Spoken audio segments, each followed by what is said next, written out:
За тайг руу яаж явдаг вэ гэвэл мэдээж ачаа бараагаа баглаад өглөө эрт үрээр хөдөлцгөөдөг. За засмал зам, шорон зам, за тэгээ уулын дундуур, гол дээгүүр, шавар шавхаан дундуур, модон дундуур гэл олон замаар явнөө. Тэгээд дугуй хагарахч тохиолдол байна, шаварт суун, янз бүрийн юм үзээр явж байгаа. Хажуугаар нь бас байгалийн сайхныг биширж явж байгаад түр хоноглох газараа ирээд бүгдээрээ нэг сайхан унтаж аваад маргааш өглөөний эрт дахиад нөгөө ачаа бараагаа баглаад өөрсдийгөө бас нэг зоригжуулаад хамтдаа дуулаад тэгээд дурсгалын хөдлөлөө шүү гэсэн батарейа татуулж аваад ингээд болцоод газараа очихоор бидний дараагийн унаа биднийг хүлээж идэг.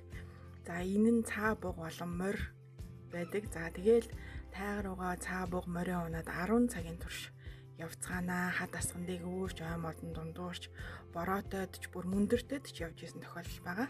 За ингээд очих газараа очиод цаатангуудын маань цусланд очиод майхнаа бариад зарим нэг урцыг нь бас түрээслээд үзлэгийн байрлалуудаа бэлдээд ингээд үзлэг имчилгээгээ 2 өдрийн турш үзүүлдэг. За энэ хугацаанд бас хүүхдүүдийг нь харж өгөх жижигхэн цэцэрлэг хийнэ. Жижигхэн хөрхөн тоглоомууд бэлдээд очдог. За ингээ оройн бас аав ээжийн зугаацуулаад парти хийн.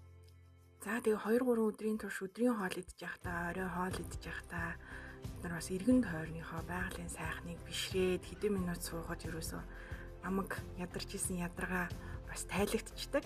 За ингээ 3 өдөр болсны эцэст бид нар буцаад цаандаа мориндоо ачаагаа баглаад ингээд сурсан дуугаа дуулаад гэртээ харих зам руугаа гээ явцгаад юм аа. За замдаа бас сонирхолтой байгалийн үзмж тогтцоодыг харна. За ингээд эргүүлээ дараагийнхаа унаа болох фургондоо суух газараа ирнэ. Ингээд ер нь фургон бол цаа буг өндөр унсны дараа бол зүгээр ланч шиг байсараа л гэртээ харьцаадаг та.